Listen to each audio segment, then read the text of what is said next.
What happens when the man you married sees you as a trophy, but treats you as a burden?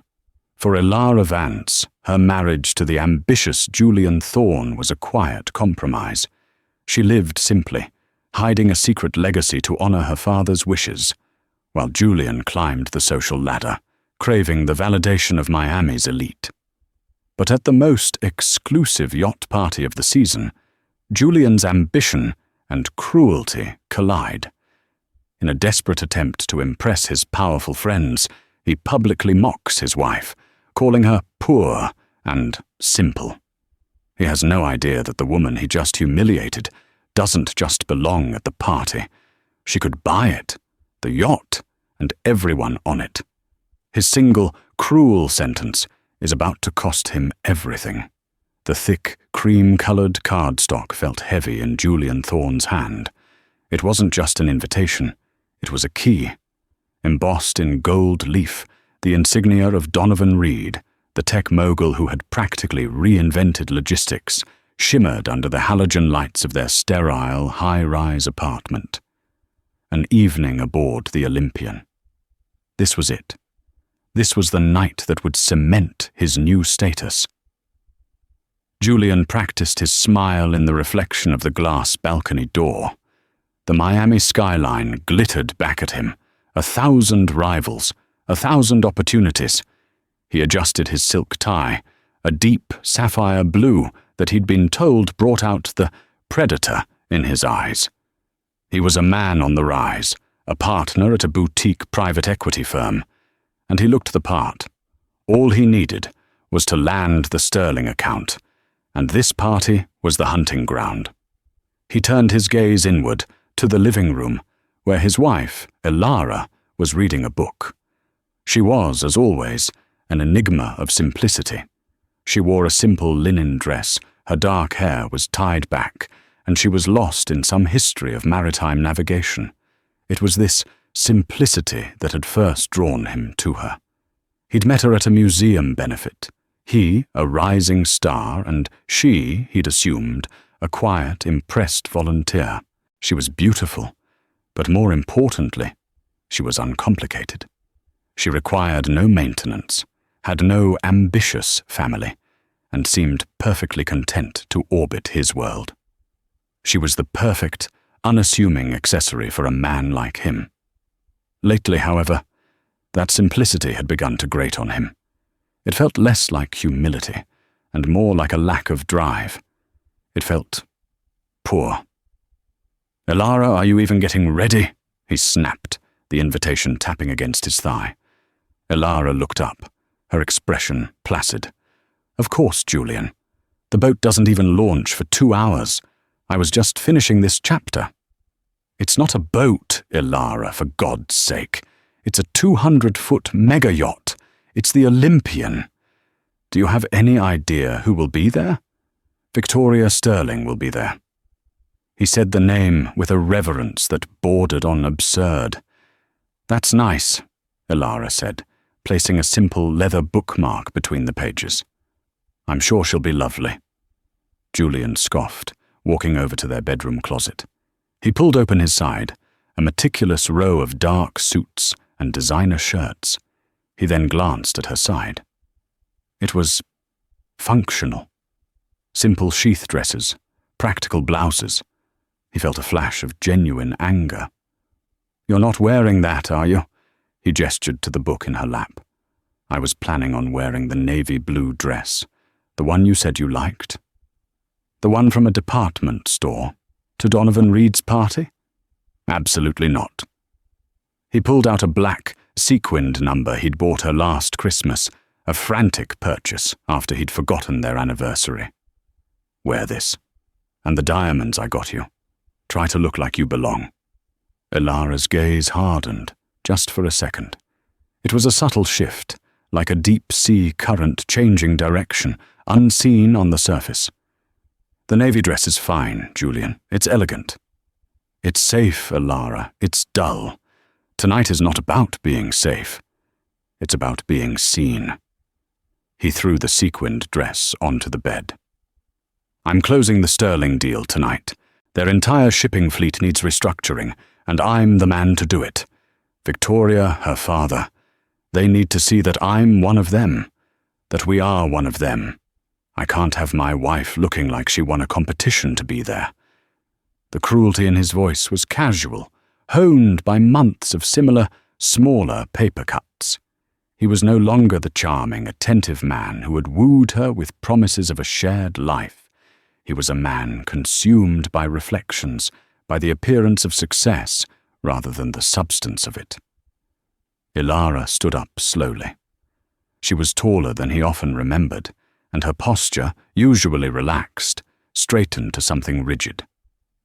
"I will be ready in an hour, Julian. I will wear the navy dress. It was a gift from my father." "Your father? The man who ran some boat repair shed?" Julian rolled his eyes. "Fine. Whatever. Just try to blend in. Don't talk about your volunteer work at the museum. Don't talk about old books. And please, just smile and nod. Let me handle the conversation." He went into the bathroom to fix his hair, missing the look in his wife's eyes. It was not anger, and it was not hurt. It was the cold, clear look of a CEO making a final, difficult decision. She had hoped this moment would never come. She had tried, for 2 years, to honor her promise, to live a normal life, to find love with a man who wasn't blinded by the name Vance. Her father, Robert Vance, hadn't run a boat repair shed. He had built Vance Maritime Solutions, a colossus of the industry, a shipyard that built and refitted everything from naval destroyers to the very mega yachts the new money crowd adored. When he passed, he left her everything, with one dying wish. Don't let the money own you, Ilara. Live a real life. Find someone who loves you, not the balance sheet. Hide it until you know for sure. She had tried. She had met Julian, who seemed so different, so driven by his own merits. She had fallen for the idea of him. But tonight, listening to him drip venom and ambition, she realized her father's test had just yielded its final, definitive result. Julian Thorne hadn't just failed. He had failed spectacularly. She picked up her phone and sent a single text message to a number not saved under any name. "Marcus. Change of plans. I will be at the Reed party tonight. Please be there. It's time." The reply was instantaneous. "Acknowledged, Miss Vance." She laid the navy dress out on the bed. It was a simple, bespoke silk gown from a designer whose name Julian wouldn't recognize, but Victoria Sterling absolutely would. It was the color of the deep ocean, and it had cost more than Julian's last 2 bonuses combined. He just didn't have the eye to see it. He saw the world in sequins and brand names. He had no idea what real, quiet power looked like. The launch boat cut through the dark waters of Biscayne Bay, its twin engines a throaty hum. The air was thick with salt and money. Julian was electric, vibrating with nervous energy. He'd barely spoken to Ilara on the drive to the marina, too busy rehearsing his talking points for Victoria's father, muttering about leverage and logistics. Ilara sat beside him, a portrait of calm, her hands folded in her lap. As the Olympian came into view, even Julian was forced into a stunned silence. It wasn't a yacht. It was a floating skyscraper.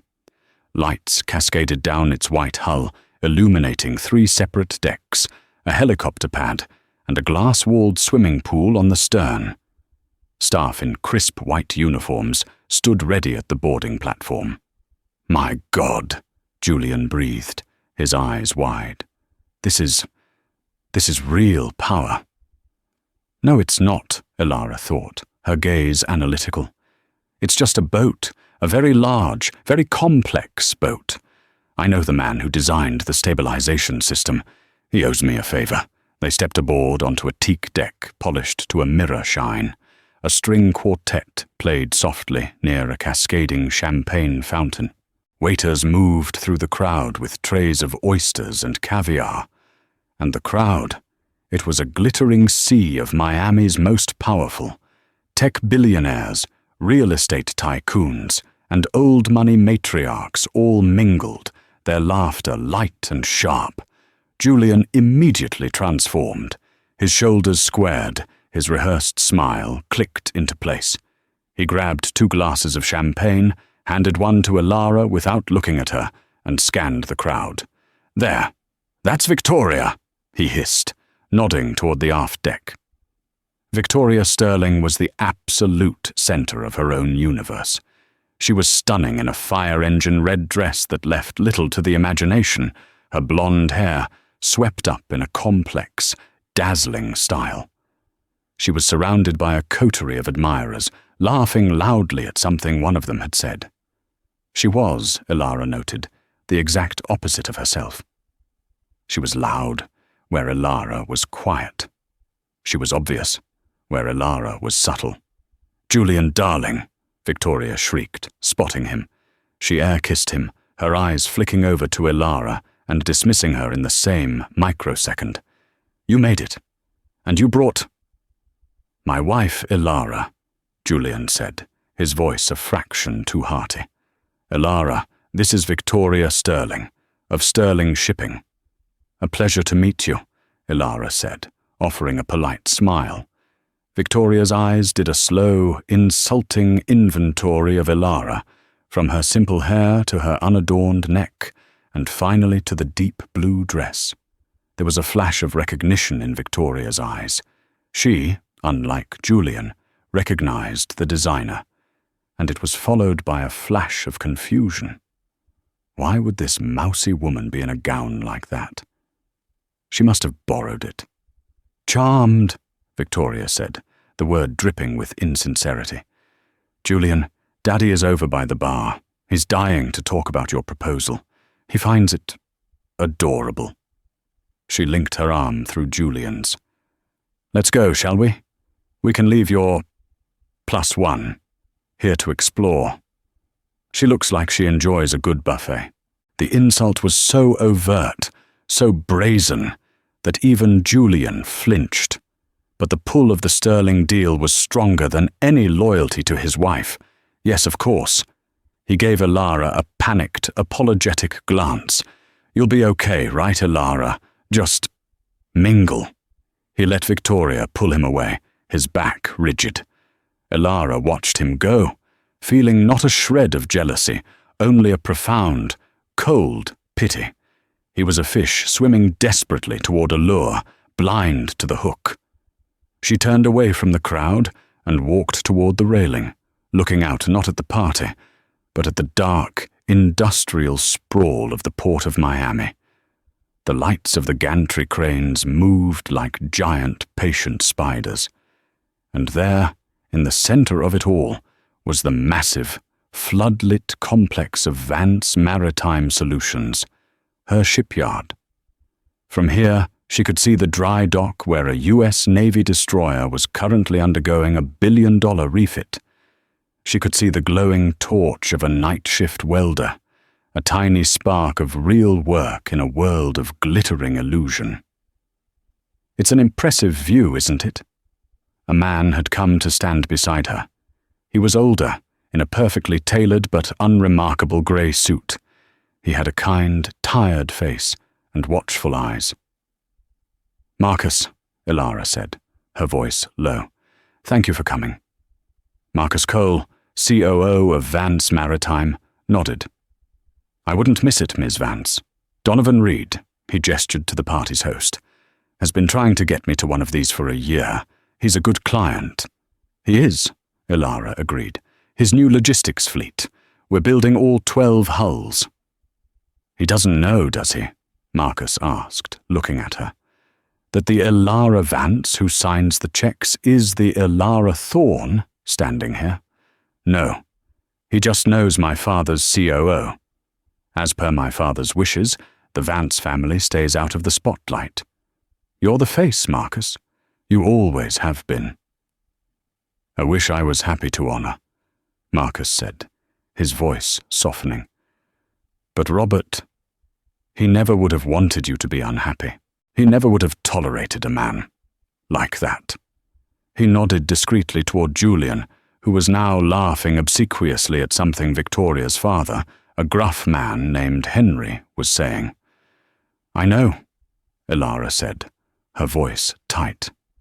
"I needed to be sure.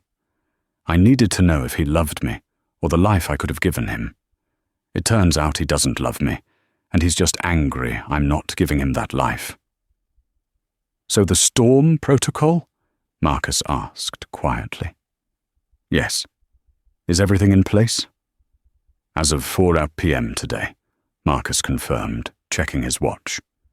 "The acquisition of Sterling Shipping's outstanding debt was finalized. We bought it from the Singaporean bank for 40 cents on the dollar. Henry Sterling doesn't know it yet, but as of this moment, you are his bank, and he's in default. And Julian's firm? Even easier. Your husband, I'm afraid, is a very poor gambler. He leveraged his firm to the hilt on a bad currency speculation. The trust your father set up for you, the one Julian doesn't know about, has been quietly buying his debt for months. He's personally liable for, well, everything." A cold knot of finality settled in Elara's stomach. This was the point of no return. "So he's ruined." "He will be," Marcus said. "All it takes is one call from our lawyers." Elara watched her husband. He was posturing, gesticulating wildly, explaining some concept to Henry Sterling, who looked profoundly bored. Julian was so busy performing success that he hadn't noticed he had already failed. "Not yet," Elara said. "I want him to have his moment. I want him to get everything he thinks he wants. Let him believe he's won."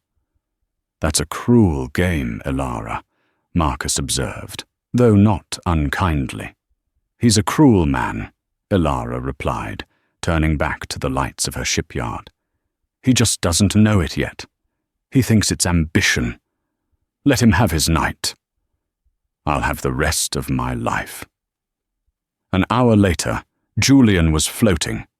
He was drunk, not on champagne, but on proximity to power. He and Victoria had been inseparable. Their conversation, a rapid-fire exchange of names, places, and veiled financial gossip. Henry Sterling had clapped him on the shoulder and said, "I like your style, Thorne. We'll talk Monday." He had made it. He was in. He found Elara exactly where he'd left her, by the railing, staring at the port. She was holding the same, untouched glass of champagne. He felt a sudden, sharp surge of resentment. He had just conquered the world, and she was moping. She hadn't even tried to network. She was an anchor, a dead weight on his ascent. Victoria sashayed up beside him, her eyes sharp. "Is she all right, Julian? She hasn't moved all night. Is she intimidated?" "She's fine," Julian slurred, louder than he intended. "She's just not used to this." "Clearly," Victoria said, her voice a purr. She raised her voice just enough for the surrounding guests to tune in. "That's a sweet dress, Elara. Did you make it?" A few people snickered. Elara turned, her face a polite, unreadable mask. "It's a Gaultier," she said simply. Victoria's smile faltered. She knew the name. "Oh, a vintage piece, then. How frugal." Julian, sensing he was losing the upper hand and desperate to realign himself with Victoria, stepped forward. He felt the need to perform, to show Victoria and the others that he was one of them, that he saw Elara through their eyes. "Darling, don't be rude," Julian said to Victoria, before turning the knife on his wife. "Elara doesn't care about fashion. She's simpler than that." He reached out and, in a gesture of profound contempt, flicked the sleeve of her dress. "She's my little charity project, aren't you, Elara? Keeps me humble." The small circle of listeners laughed. Elara's face remained perfectly still, but her eyes, her very dark, very deep eyes, locked on his. "Julian, don't," she said, her voice a low warning. But he was too far gone, fueled by alcohol and the intoxicating approval of Victoria Sterling. He wanted to finalize his allegiance. He wanted to sever the tie to his simple life. "It's true," he announced to the group. "I found her volunteering at the Maritime Museum, dusting off old ship models. Can you believe it? She doesn't have an ambitious bone in her body." He leaned in, as if sharing a conspiratorial secret, but his voice carried across the deck. "I have to be honest, it's refreshing. In a world full of sharks, it's nice to have a little guppy. She's just, poor. Not just in money, but in spirit. No fire, no drive. But she's pretty, isn't she?" There it was. The word, poor. It hung in the humid air, stark and ugly. The laughter around them died, replaced by a few uncomfortable coughs. Even Victoria looked slightly taken aback by the raw, public cruelty. Julian had crossed a line. It wasn't just an insult. It was a public disavowal. He had, in effect, drawn a line in the sand, placing himself on the side of the glitterati and casting his wife onto the other. Ilara didn't flinch. She didn't cry. She didn't raise her voice. She simply held his gaze. The silence stretched, becoming louder than the music, louder than the waves lapping against the hull. She looked past Julian to the people gathered around him. She saw their expressions: pity, embarrassment, and a strange, cold curiosity. They were waiting for the scene, for the tears. Instead, Ilara straightened her spine. She set her untouched champagne glass on a passing waiter's tray. She looked at Julian, not as a wife, but as a stranger. "Is that what you think of me, Julian?" she asked, her voice clear and carrying. "Ilara, don't make a scene," he hissed, his buzz rapidly fading, replaced by the cold fear that he'd miscalculated. "No," Ilara said, her voice gaining a resonance it had never had before. "I believe you are the one making the scene." She looked at Victoria Sterling. "You're trying to restructure your father's debt. Julian is proposing a hostile takeover of your smaller competitors, funded by new bonds." Victoria's jaw dropped. "How could you possibly? And you, Julian," Ilara continued, her voice like ice. "You think Henry Sterling is going to talk on Monday. You think you've won." "Ilara, shut up," Julian whispered, his face turning pale. "You're drunk." "I haven't had a drink all night." She looked around at the silent, watching guests. "My husband mocked me for being poor. He mocked me for being simple. He mocked me for having no ambition." She took a step toward him.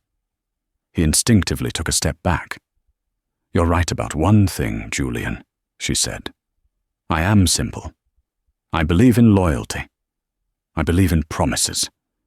And I believe in finishing what my father started."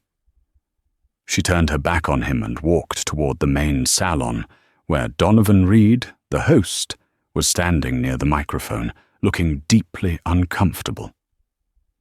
She walked straight past him, up the few steps to the small stage where the string quartet had been playing. They stopped, their bows hovering over their strings. "What is she doing?" Victoria whispered, horrified. "She's lost her mind," Julian muttered, moving to intercept her. But before he could, Marcus Cole stepped into his path, a large, solid, immovable object. "I wouldn't, Mr. Thorne," Marcus said, his voice polite. "Get out of my way, you," Julian spat. "No!" Ilara stood on the stage, overlooking the entire party. She wasn't a mousy, simple woman anymore. She was something else entirely. She waited, perfectly still, until every eye was on her. The music had stopped. The only sound was the thrum of the yacht's engines. This wasn't the plan. The plan, as conceived by Ilara and Marcus, was a quiet, legal dismantling. A series of phone calls on Monday morning. A bloodless coup executed by lawyers in sterile boardrooms. Julian would have been served divorce papers and foreclosure notices simultaneously, a neat, tidy end to his delusions. But his public cruelty had demanded a public response. Her father had built his company on a bedrock of respect for his workers, his clients, and his own name. Julian hadn't just insulted Ilara. He had insulted the Vance legacy by treating his wife as a disposable accessory. Standing on that stage, Ilara wasn't thinking about her humiliation. She was thinking about the first time her father had taken her to the shipyard. She was 8 years old, and he'd placed a welder's helmet on her head and let her watch a team fuse 2 massive plates of steel.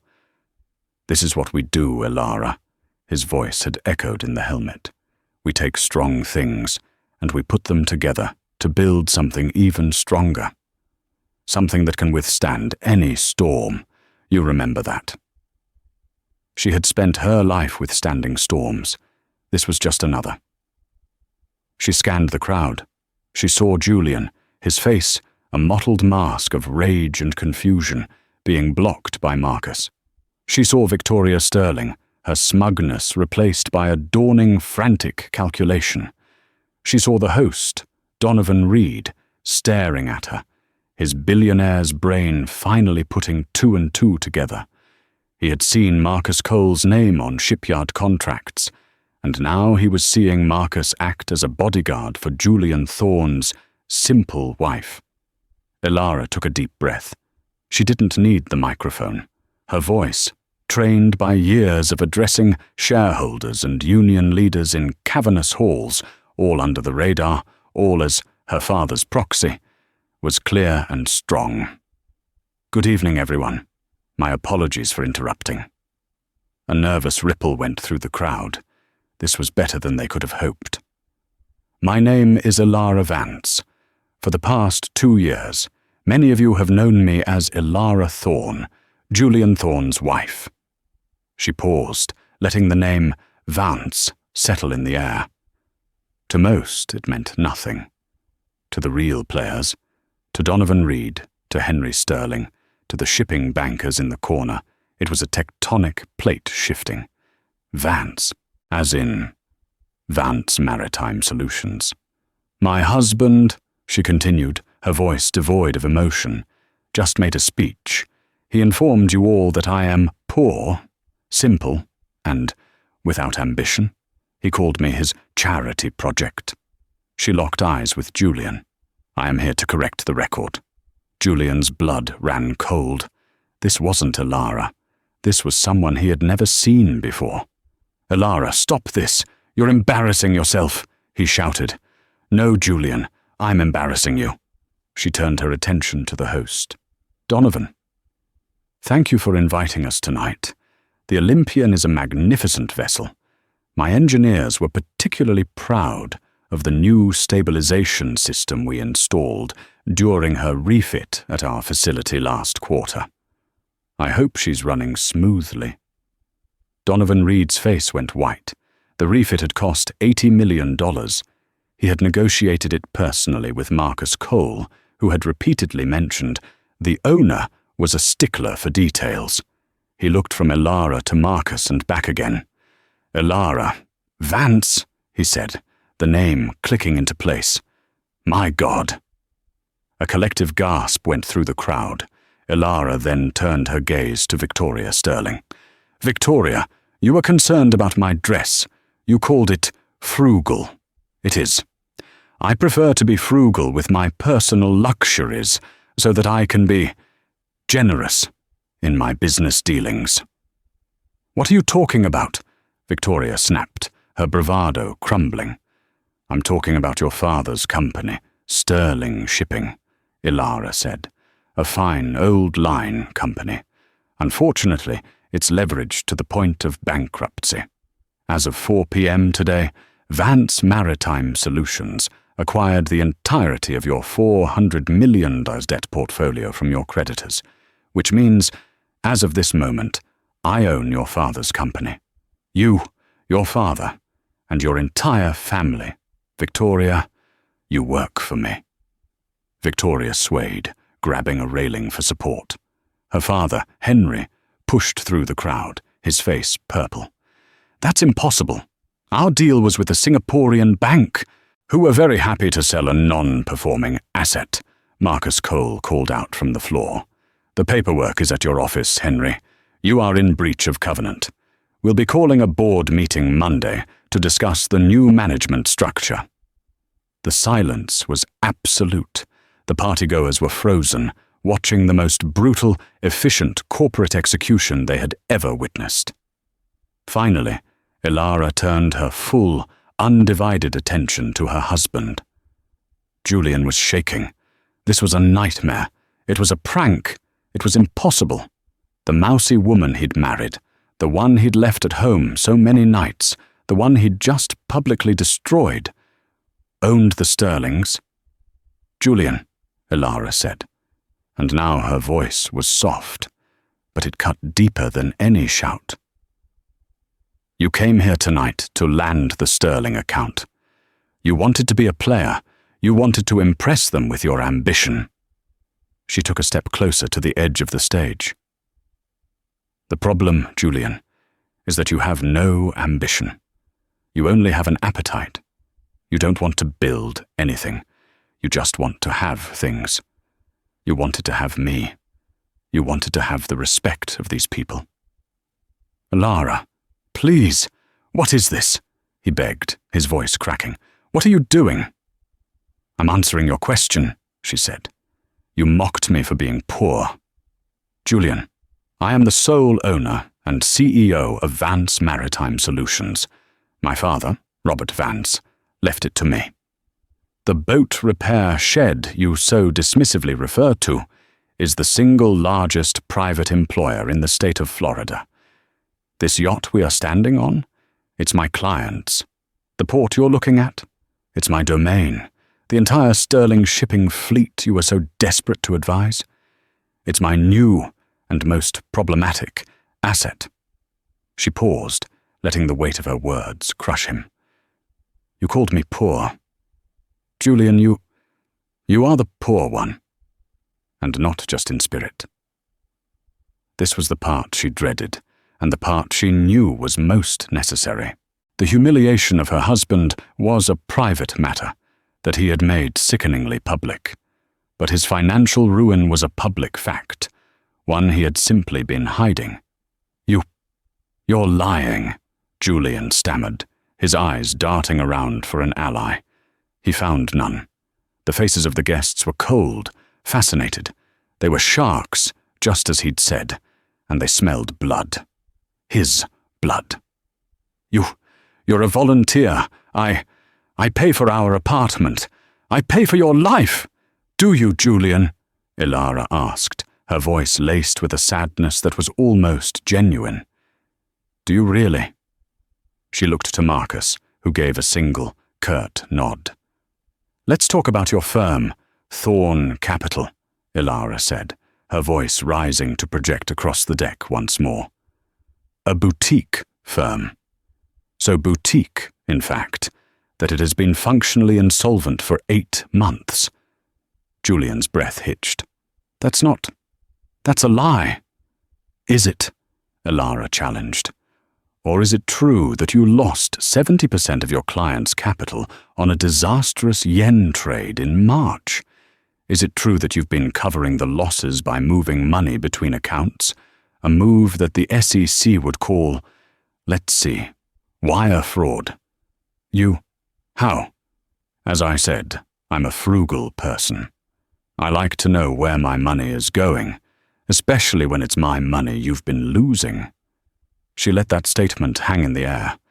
Julian's mind, already reeling, tried to process the new information. His losses. Her money. "The apartment, Julian. The lease is in my name. The car you drive, it's registered to a holding company I own. Your suits, your watches, even your membership at the golf club. For the last 2 years, they have all been paid for. Not by your brilliant trades, but by a discretionary trust my father set up for me. a trust I've been drawing from to cover my husband's failures. She was dismantling him, piece by piece, in front of the very people he idolized. You didn't marry a charity project, Julian. You are one. My charity project. I was paying for the illusion of your success, waiting for the man I thought I married to show up, waiting for you to be honest with me, waiting for you to show a single shred of integrity. She shook her head, a gesture of final, profound disappointment. But you couldn't. You just kept digging, kept lying, and kept posturing. You thought you were a wolf, but you were just a scared little boy, spending his wife's allowance and insulting her to feel powerful. Julian Thorne crumpled. It wasn't a dramatic collapse. It was a slow, agonizing deflation. His shoulders slumped. His face, so arrogant just moments before, became the face of a terrified, cornered child. The color drained from it, leaving a pasty, gray sheen. He looked from Ilara's cold, commanding face to Victoria's, which was a mask of pure, unadulterated hatred, directed entirely at him. He looked at Henry Sterling, who looked like he was about to have a stroke. He had not just failed to land the account. He had brought the woman who was about to destroy them all as his +1. Ilara, no, please, he whispered, taking a step toward the stage. I love you. I didn't mean it. It was the champagne. It was them. He pointed a shaking finger at Victoria. She made me say it. She doesn't understand us. It was the most cowardly, most pathetic defense possible. Victoria, who had just lost her family's empire, reacted with predictable venom. "You pig!" she shrieked, lunging at him, her hands clawed. "You brought this snake here to ruin me." "Get her off me," Julian yelped, stumbling backward. "Enough!" Ilara's voice cracked like a whip. Victoria froze. Julian froze. "Marcus," Ilara said. Marcus Cole stepped forward. "Mr. Reed," he said to the host, "my apologies for this unpleasantness. Miss Vance will, of course, compensate you for the disruption to your evening." No, of course not," Donovan Reed stammered, clearly awestruck. Please, whatever you need." "We need security," Marcus said, "to escort Mr. Thorne off the vessel. He is no longer a guest of Miss Vance." "No!" Julian cried, a raw, desperate sound. "Ilara, you can't do this! It's me! It's Julian! We're married!" Ilara walked down from the stage, her simple navy dress rippling around her. She stopped directly in front of him. The entire party was silent, watching this final, brutal confrontation. She looked at him, her eyes searching his for any sign of the man she had once loved, any sign of remorse for his cruelty, not just for his consequences. She found nothing, only terror. "The marriage is over, Julian," she said, her voice quiet enough for only him to hear, though every guest strained to listen. "You will be served with divorce papers in the morning. Your accounts, which are all linked to mine, will be frozen as of midnight. The car is being repossessed tomorrow. The apartment, you have 48 hours to vacate. A moving company will pack your personal belongings and send them to, well, I'm sure you'll find somewhere to stay." "I'll have nothing," he gasped, tears of self-pity streaming down his face. You're destroying me." "No, Julian," Ilara said, her voice final. "You destroyed yourself. You just wanted an audience for it. And tonight, you got one." She turned to Marcus. "Please get him off my client's yacht." Two of Donovan Reed's large, private security guards, who had been standing discreetly by the salon doors, moved forward. They each took one of Julian's arms. "No, get your hands off me! Ilara, Ilara!" He was dragged, protesting and weeping, across the immaculate teak deck. The crowd parted for him. their faces a mixture of disgust and dark satisfaction. He was a fraud, and he had been exposed. There was no greater sin in their world. They took him to the service launch, not the grand mahogany boat he had arrived on, but the small, functional tender used by staff. As they bundled him onto the boat, he had one last wild look back at the party. Elara was already turned away from him. She was in a quiet, intense conversation with a pale Henry Sterling. She hadn't even watched him leave. His humiliation was so complete that it was already an afterthought.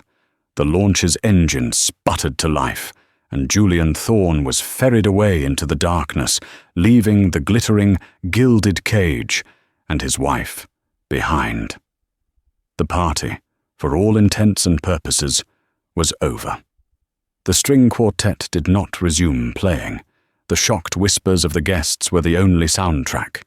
Within minutes, the first launch boats were called. No one wanted to be the next person to draw the attention of Elara Vance. Victoria Sterling, after shooting Elara a look of such concentrated venom that it was almost impressive, had stormed off to find her father, who was now slumped in a deck chair, clutching his chest. Donovan Reed, the host, approached Elara tentatively. "Miss Vance, Elara, I am stunned and deeply impressed. Your father was a legend. It's clear his legacy is in formidable hands." Elara gave him a small, weary smile. "Thank you, Donovan. And again, my apologies for the scene. It was unavoidable." "Not at all," Reed said, his eyes glittering with the thrill of it all. "It was the most honest party I've ever hosted." He lowered his voice. "The refit. It was perfect. I have a new project, a fleet of autonomous container ships. I was going to put it out to tender, but I'd rather just give it to you." "Send the specs to Marcus's office," Elara said. "We'll have a proposal by end of week." "Done." He kissed her hand, a gesture of newfound, profound respect. "Good night, Miss Vance." "Good night, Donovan." As the yacht emptied, Elara was left standing at the rail with Marcus. The warm Miami air had a chill to it now. The adrenaline was fading, leaving behind the hollow ache of what was, at its core, a profound failure. Her marriage, her trust. "Well," Marcus said, sipping a glass of water, "that was certainly more dramatic than a Monday morning phone call." Elara let out a long breath she felt she'd been holding for 2 years. "He made it public, Marcus. He put a price tag on my dignity. I just showed him he couldn't afford it." "And the Sterlings?" "Henry will cooperate," Elara said, watching the man being helped onto a boat by his daughter. "He has no choice. We'll restructure the company, replace the board, and absorb their fleet into our logistics division. It will be profitable within a year. Victoria, she will be the problem. Make sure her corporate accounts and access are frozen by morning." "Consider it done," Marcus said. He looked at his boss, her face illuminated by the distant city lights. "Robert would have been... well, he would have been furious you married that idiot. But he would have been damn proud of how you ended it." "I just want to go home, Marcus," Elara said. "Which one?" he asked gently. She smiled. Not the empty, polite smile she'd worn for Julian, but a real, small, tired smile. "The one by the water, the one my father built. The car is waiting at the marina." They took the launch back in silence. The city lights seemed sharper, the air cleaner. When they reached the marina, there was no sign of Julian. He was already a ghost, absorbed by the city that had no tolerance for high-profile failures. Instead of the black sedan Julian used, a different car was waiting, a simple, dark green Range Rover, old but impeccably maintained. It had been her father's. She got into the driver's seat. It felt right. "Will you be all right, Elara?" Marcus asked, his hand on the door. "I will be," she said, her voice firm. "This was a necessary correction, a chapter that needed to end. Tomorrow, the real work begins. I want to be at the shipyard at 6 a.m. We have a destroyer to deliver. I'll see you there, boss." Ilara drove away from the glittering high-rises of downtown. She left behind the sterile apartment that had never felt like a home. She drove south, past the glowing port, past her port, and toward the quiet, old-money enclave of Coconut Grove, where a sprawling, unpretentious house sat hidden behind a canopy of banyan trees. She walked in and the house was silent, smelling of old wood and the sea. She shed the navy blue dress, leaving it on the floor, and pulled on an old, soft t-shirt and sweatpants. She made a cup of tea and walked out onto the back terrace, which overlooked the dark, quiet bay. She had hidden herself for 2 years, trying to honor a promise, trying to find a man who wouldn't be defined by her wealth. She had failed to find the man, but she had, in the process, found herself again. The mask of the simple wife was gone, and she was left with the woman her father had raised, strong, capable, and in charge. The humiliation of the night faded, replaced by a cold, clear sense of purpose. Julian Thorne was a mistake, a painful, expensive, and deeply embarrassing mistake. But he was also a lesson. Never again would she make herself small to make a man feel big. Never again would she confuse ambition with appetite. Her phone buzzed. It was a news alert from a financial wire. Donovan Reed announces exclusive, multi-billion-dollar autonomous shipping contract with Vance Maritime Solutions. Shares in competitors plummet. She smiled, a true, sharp smile this time. She sipped her tea as the sun began to hint at its arrival, painting the eastern sky in shades of grey and violet. It was a new day. 6 months to the day after the party aboard the Olympian, the Miami sun was just as bright. But the world had shifted on its axis. The air at Vance Maritime Solutions was filled with the sharp scent of ozone and salt, and the roar of industry was punctuated by a palpable sense of occasion. Ilara Vance stood on a raised platform, her dark hair pulled back in a severe, elegant ponytail. She wore no jewelry, save for her father's simple steel watch. Her suit was a practical, sharp charcoal grey. Before her, dwarfing the pier, sat the Navigator, the first of Donovan Reed's fully autonomous, liquid natural gas-powered container ships. It was a behemoth of steel and code, a vessel that would, quite literally, change the world. A crowd of hundreds was gathered on the pier, the entire day-shift engineering team, union leaders, maritime press, and a visibly ecstatic Donovan Reed. Ilara stepped up to the microphone. There was no tremor in her hands, no hesitation in her voice. The mousy, accommodating +1 was a ghost, a shed skin. "When my father, Robert Vance, founded this shipyard," she began, her clear voice projecting over the hum of the crowd, "he did so with a simple creed. Build it strong, build it right, and build it to last." He believed in the power of real work. He believed that what we do here, in the heat and the grime, is the engine of the modern world. He saw the ships, not just the balance sheets. She paused, her gaze sweeping over the welders and draftsmen in the front rows. "For the last few years, our company has operated from the shadows. We honored my father's wish for privacy. But today, we honor his legacy of innovation. The Navigator is not just a ship. It is a promise. It is the result of thousands of hours, of brilliant minds and calloused hands working in concert to build something the world has never seen. Vance Maritime is not just building ships.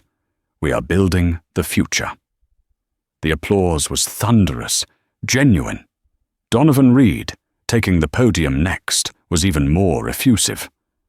"I've worked with shipyards all over the world," he boomed.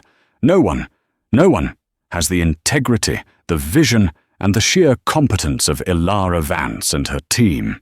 She is a giant, and I am honored to be her partner." Ilara simply nodded, a small professional smile on her lips. She had just publicly cemented a $50 billion contract. Later, as the press swarmed the new ship, Ilara stood with Marcus Cole in the quiet of the main observation tower, watching the organized chaos below. "The launch was flawless, boss," Marcus said, handing her a tablet. "The launch was the easy part," Ilara replied, her eyes already scanning the next dry dock. "The real test is the Pacific crossing. How is the Sterling fleet integration?"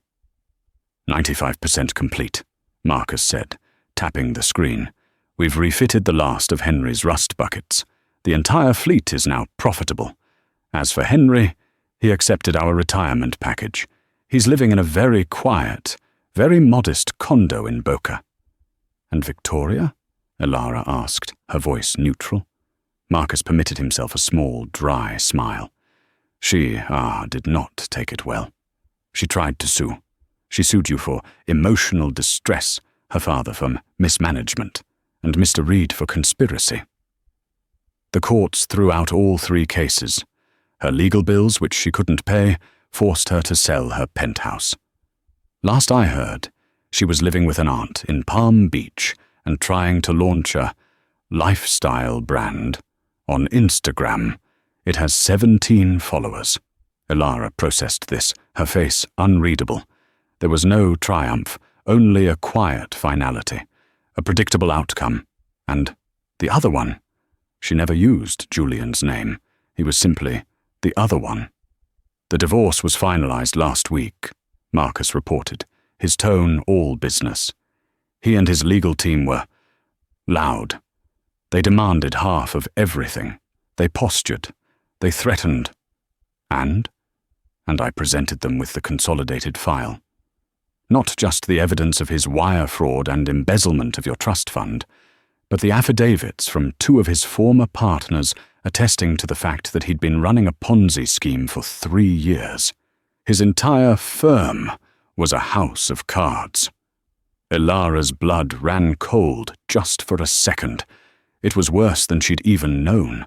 His lawyers, Marcus continued, advised him to accept your generous offer. Which was? We pay for his one-way bus ticket to Omaha, Nebraska, where his mother lives. We do not press federal charges.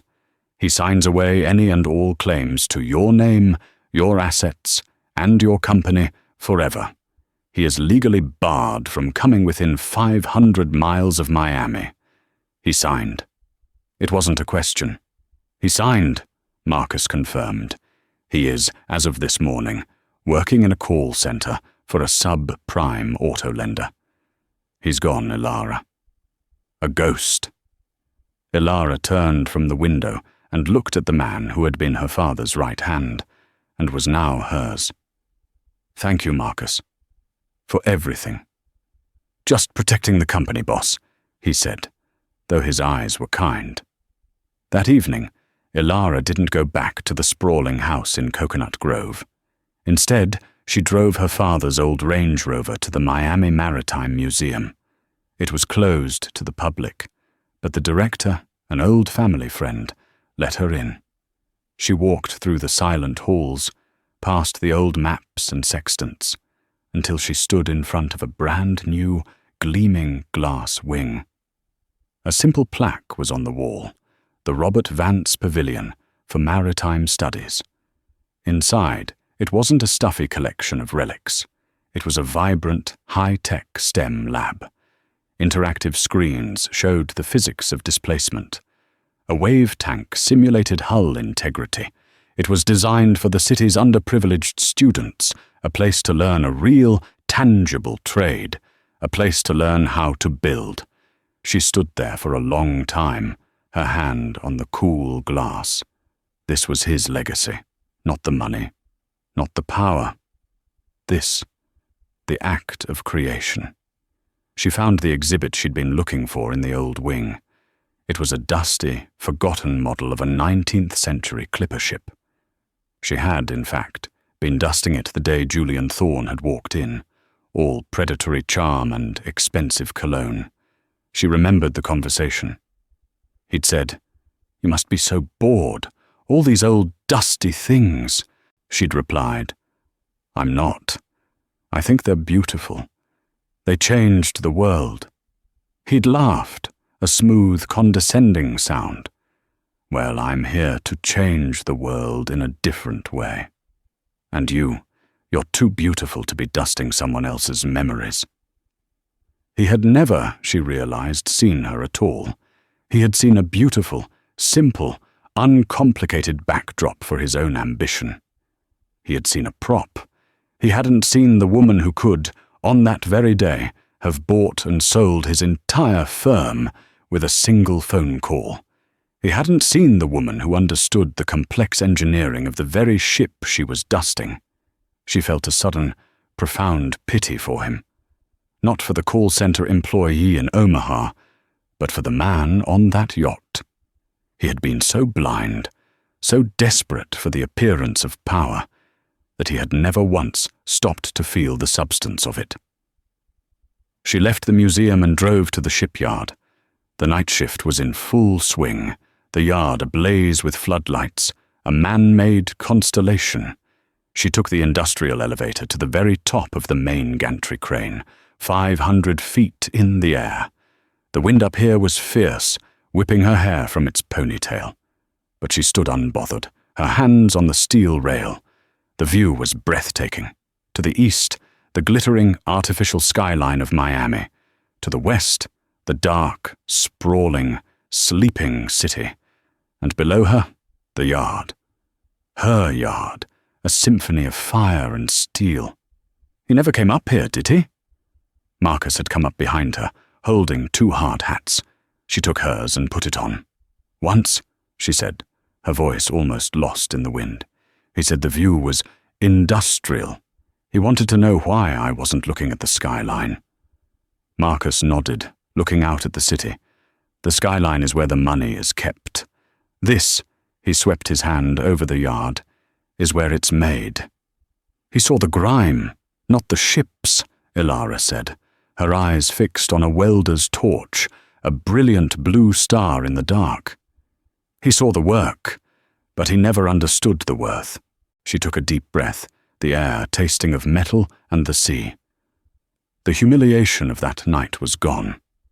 The anger was gone. The marriage was a footnote, a lesson in due diligence. She was not her father's heir. She was not Julian's ex-wife. She was Ilara Vance, the woman who owned the shipyard, and as the night shift began its long, loud, powerful work, she turned her back to the glittering, hollow city and faced the fire. The story of Ilara Vance and Julian Thorne is a powerful, painful reminder that a person's worth is never determined by the labels others try to put on them. Julian, blinded by his own ambition, saw his wife as poor and simple, failing to see the immense strength and power she held in silence. He built his life on a foundation of lies and arrogance, only to watch it all crumble when the truth, in the form of his humble wife, was finally revealed. Ilara, forced to choose between a toxic marriage and her father's legacy, found that her greatest power wasn't just in her name or her company, but in the dignity she refused to sacrifice. What did you think of Julian's downfall? Was Ilara's revenge too harsh, or exactly what he deserved? Let us know your thoughts in the comments below. If you enjoyed this story of hidden strength and shocking twists, please hit that like button and share this video with someone who loves a story of justice being served. And don't forget to subscribe to our channel and ring the bell so you never miss a new story. Thank you for listening.